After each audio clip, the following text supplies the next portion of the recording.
We're happy to be here with all of you today, celebrating our light. We're talking about this month. Well, as you know, our theme for the year is Masters of Love, Power, and Play. We talked about love for February. This month is all about power. And the question is, what is power? And that's what we talked about last Sunday, which is, so we have all different, just as like there's all types of different love. I love my family, I love pizza, and I love God. You know, there's all types of love, there's all types of power. So we have physical power, anything that we do physically. Pick up a chair, I'm using physical power. There's emotional power, there's mental power, think about something. And if you use all three of them together, that's really powerful. So if you start creating an image in your head, a new idea out of your sort of typical habit patterns, and you want to create a new idea, if you start thinking about it a lot and then using your imagination to create this new thought, and you start bringing your emotions into it, and what would that feel like? And then we call it treat and move your feet, or walk your prayers. So then you start moving your actions in alignment with your thoughts and your emotions. You're going to create a new experience for yourself. So it's a very powerful and empowering way to move from victimhood to empowerment. So we're not at the effect of life, but we are now creating with our mind and our emotions and our body a new experience for ourselves. And then last week, we just jumped right into the deep end and talked about spiritual power is a little bit different than that. That spiritual power uses our mind and our emotions and our body to create, but it's also greater than that. So one of the things that the reading last week, Joel Goldsmith was pointing to, is that when we use human power, generally we use it to overcome something else.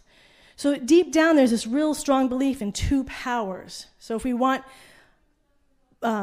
greater health, it's because we're sort of against the power that we're feeling of illness. If we want greater peace, then we want to fight violence, be against violence. And what he was pointing to is that God's power actually is a no power. It's a power that never can be used to overcome anything. God's power simply is. There's just an isness to this ever-present power. There's nothing that can ever overpower it. No nuclear bombs, chemical warfare, people who don't like us or are judging us, or people we don't like. Nothing can ever touch this infinite and eternal power. It is always being of itself, and it is always creating from its highest place. So and I pointed to the no power. Joel Goldsmith talks about it in Buddhism. They talk about having the emptiness, to just be completely empty. And then we ended with some of Jesus's beatitudes or beatitudes of the meek shall inherit the earth. Blessed are the merciful, for they shall have mercy. And that the true power comes from this incredible place of humility, because we're no longer in charge. In fact, Sufis, which is the mystical element of Islam, it's their last element. It's the last bridge to cross before you become fully awake, is to give up spiritual power, because we start recognizing how much power we can activate with our mind and our emotions and our body, and we even have to give that up to God.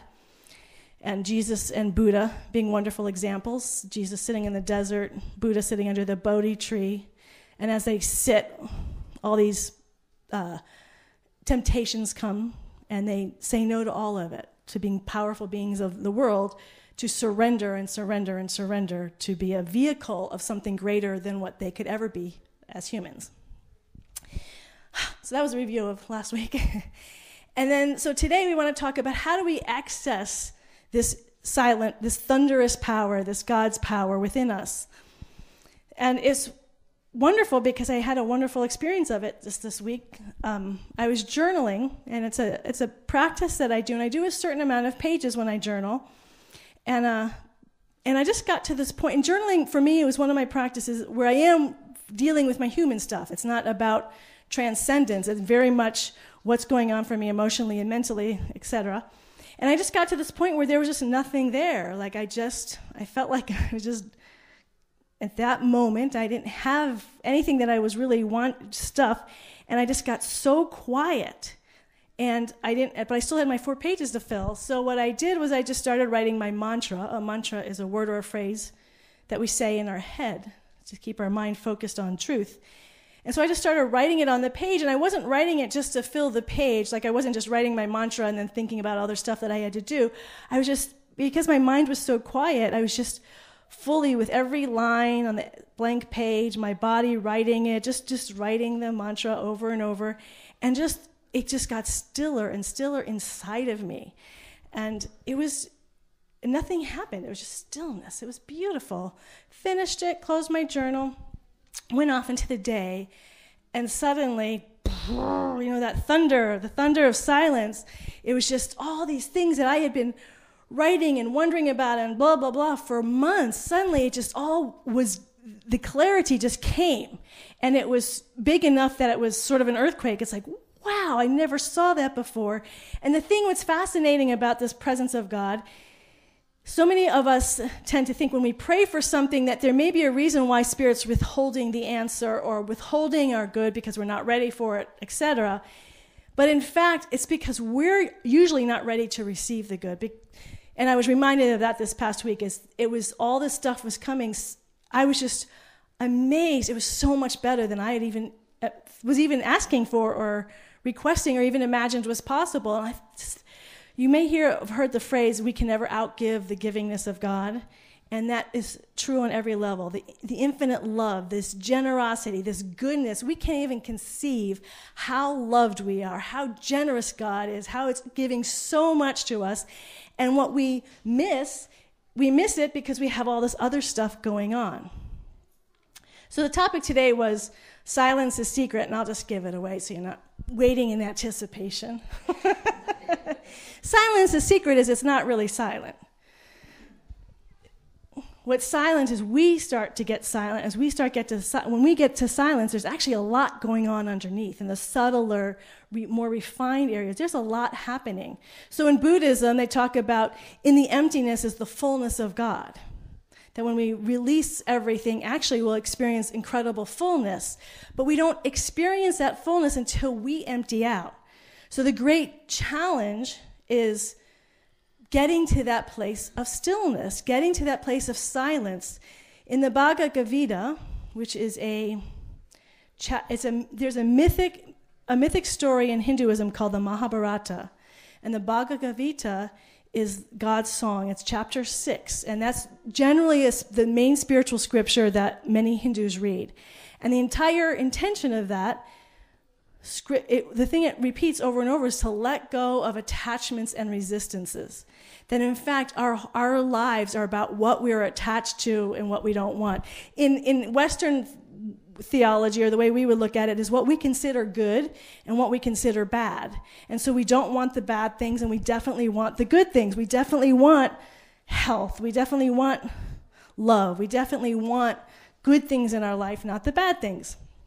And what Joel Goldsmith talks about in his work with his clients was that he found people were more able to give up their resistances, the things they didn't want, but it was very hard for people to give up the things we do want. That even though we say, well, I surrender, but I really kind of want this. It's really hard to let go of wanting. We want these things, and it's hard to just let it go because we mentally choose to. So the spiritual practice is to first, and this is going to be my first invitation to you this week, is just notice how many times in an hour, in a day, you get attached to some idea or you resist an idea. And if you want to look at it again on the Western, we call it judgment. We judge this as being good. We judge that as being bad. Because when we judge something, we get attached or we're resisting. So just notice how many times in the day that happens. Little things like when I put the dishes in the dishwasher and Jack thinks I do it wrong. Kidding. Which I think is a very little thing. No, I'm kidding. No, he is better at it. I give it to him. So, but I say that jokingly, but it's true. We have those little things every day that just irritate us because we just know it could be better. I know that could be better. And that's not really quite, I don't want that. That's not good. And then to the really big things, really big things. My life is off track and it should be this way. If I really loved God, or if God really loved me, I would have met the right person by now.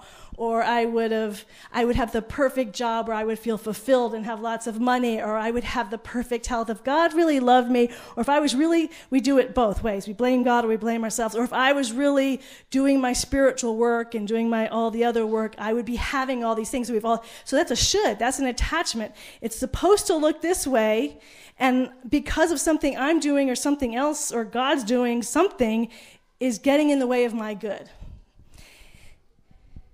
And the problem there is my good. What my idea is my good. I was just remembering Carl Jung, who was a psychologist, but also a spiritual psychologist. And he spent a lot of time working with the subconscious. Most of his research and his writing was done at the subconscious level, the light and the shadow. And he really worked with his shadow side and really worked with all these layers. And yet I remember studying him for so long and thought, well, he's still missing. There's the really transcendent, the absolute doesn't seem to, it's still sort of at the psychic level, the archetypal level. So he has a near-death experience in his 70s.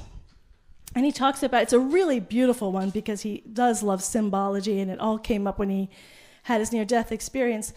But when he leaves his body, he goes through this period, he said, where everything was stripped from me. And here's someone who's done a lot of work on himself, and he said it was so painful. All the things that he had ever really wanted and didn't even know that he wanted, that's always key. We don't even know we want these things sometimes. We just think it's normal. Were stripped from it, and he said it was so painful, and there was like nothing left of me. But then I just made this slight shift, and I realized I was all that I've ever been, that nothing was ever gone, but I was completely empty, and yet I was more myself than I've ever been. And who I was on earth was included in that, but I wasn't limited to that, and I had no wants and desires. And from that place of total emptiness, of having no wants and desires left in his being, which we remember was very painful. First, he had to let it go, which was very painful. And then he got exactly what he had been looking for on earth in this next dimension.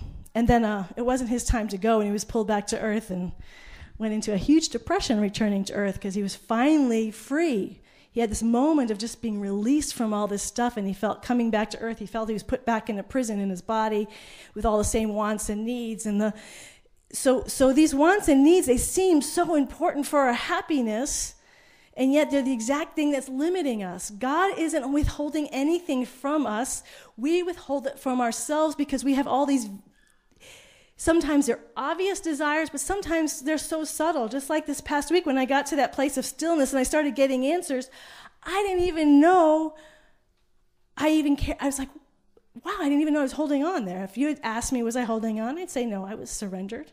But it wasn't until I finally got to that place of pure stillness that I thought, wow, I was still holding on. I didn't know that.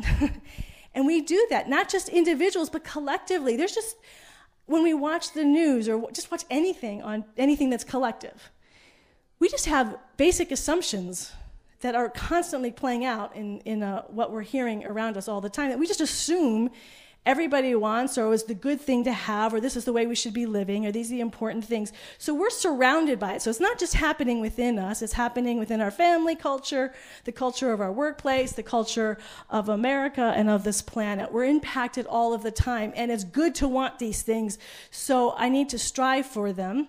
And if I haven't gotten them yet, I'm out of sync. And yet the power of God says everything, even when everything's out of place, in God, everything is in place. Because nothing is overwhelming God. There's no power greater than God. God knows exactly what it's doing, and nothing can limit it. Nothing. It's going to continue to evolve as this planet and continue to become greater and greater light. I was just reading some great studies about actually things are much better than we seem. We like to focus on what's negative, but the things that are happening around this world, even in third world countries, are so much better than they were 40 or 50 years ago. We are doing things. We are making progress. It's slow, but it's happening. Spirit is evolving. How many of us would want to live in the dark or Middle Ages? Again, we've evolved since then. Nothing's going to stop this energy. The question is are we going to move into alignment with it because it already exists? So the tool to tapping into God's power, which is beyond our mind, our emotions, and our body, is to go into the stillness, notice our attachments and our resistances. What does that look like? Yesterday was the 50th anniversary of Selma, and I think the nonviolent movement is an incredibly powerful way of how we get to see what it means just to stand in truth and not resist, to not force our way into the world. To hear the stories. I mean, and I don't know if you've seen it on films, to be able to stand in truth and in love and say, this is what's true. All people are created equal. All of us have rights. To stand in that, but not physically force it. What happens is all this violence, physical violence, emotional violence, mental violence, came at the nonviolent protesters, and they didn't fight back. They didn't use force. Remember, we like to use power, our human power, to overcome another power, and they didn't do that. They just stood in love. They stood in wholeness. They stood in equality and freedom. They stood in the isness of God, and this anger and this violence came at them, and they stood there, and it changed our country. It changed the laws. We still have more to do, but it was an incredible, powerful force. And this was intentional. Gandhi, who really was the first person who really used this thing called nonviolent protest, he was very motivated by Jesus's love your enemies, resist not evil. So he talks about in his autobiography being very inspired by Christian teaching, and he had a letter exchange with Tolstoy. But his main spiritual text was the Bhagavad Gita. And this is really important. So the Bhagavad Gita, remember, is about not being attached to results, not being attached to not resisting. The difference between the Bhagavad Gita, however, and say Jesus and Buddha, Jesus went out to the desert, Buddha went and sat under a Bodhi tree and got their enlightenment that way. Arjuna, in the main character in the Bhagavad Gita, his whole thing is about, should he go into battle? Should he go into war? And what Gandhi was saying, for him, that was participating in life. Not going off, but jumping in and saying, I am a warrior for isness, and I'm going to stand in the power of that in the middle of life, in the middle of all the things that are unharmonious, and I'm going to stand strong in that truth. And what's so powerful about that imagery is that when you have Selma and the whole civil rights movement here, if you look at the Gandhi and the violence that came at that, that's a physical, literal experience that we get to see, but that's also what's happening to us when we're in meditation and go into silence. So it actually did happen to Jesus and Buddha. Our children call. That it happened to Jesus and Buddha as well, that wherever we go, there we are, right? We've heard that statement. That Jesus and Buddha, we can say, oh, well, I'll just get away from the world and I'll go off into the silence and know the peace there. But even in the desert, even under the Bodhi tree, all that stuff still came at them, just more in the spiritual, psychic world. But they were still inundated by violence, by temptation, by all the stuff is exactly what we don't want, is what came when they became silent. So this is what we have to be aware of in our own spiritual practices.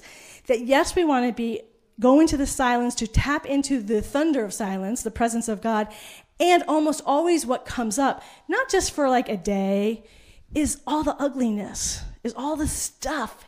I mean, 40 days Jesus spent with all this stuff coming at him.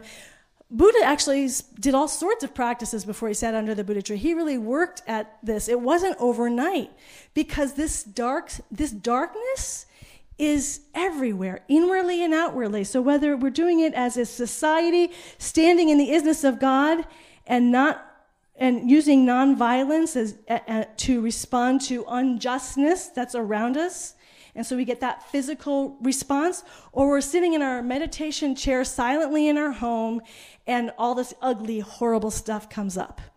Or even more, as we know, they were tempted by, sometimes it seemed like it was like good stuff.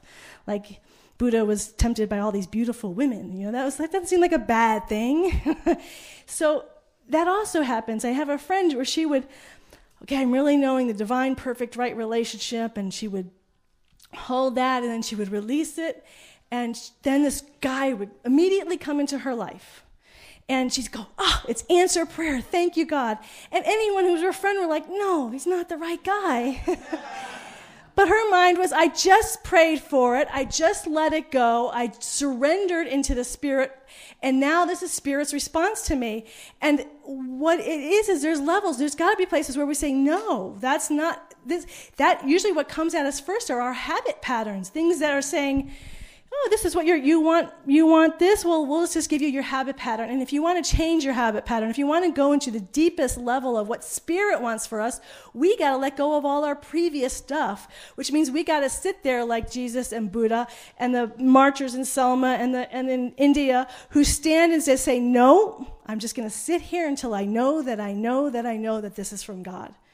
Until I know that this is from the ultimate power of the universe and not all these layers. And that takes a certain spiritual sophistication and maturity, but I know you're all that mature.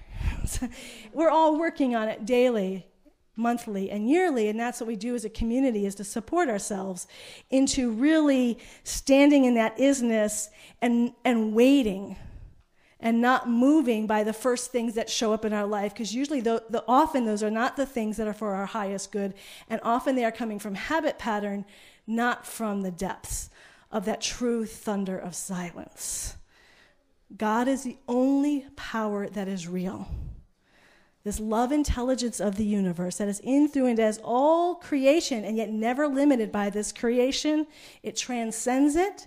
That is what is eternal. That is what is infinite. That is what is infinitely good, infinitely loving, infinitely joy-filled. It only is giving to us. It is not silent. It is very active. It is very intentional. It is very loving and generous and good beyond where most of our habit patterns are. We can't even imagine how loved we are, how generous it is.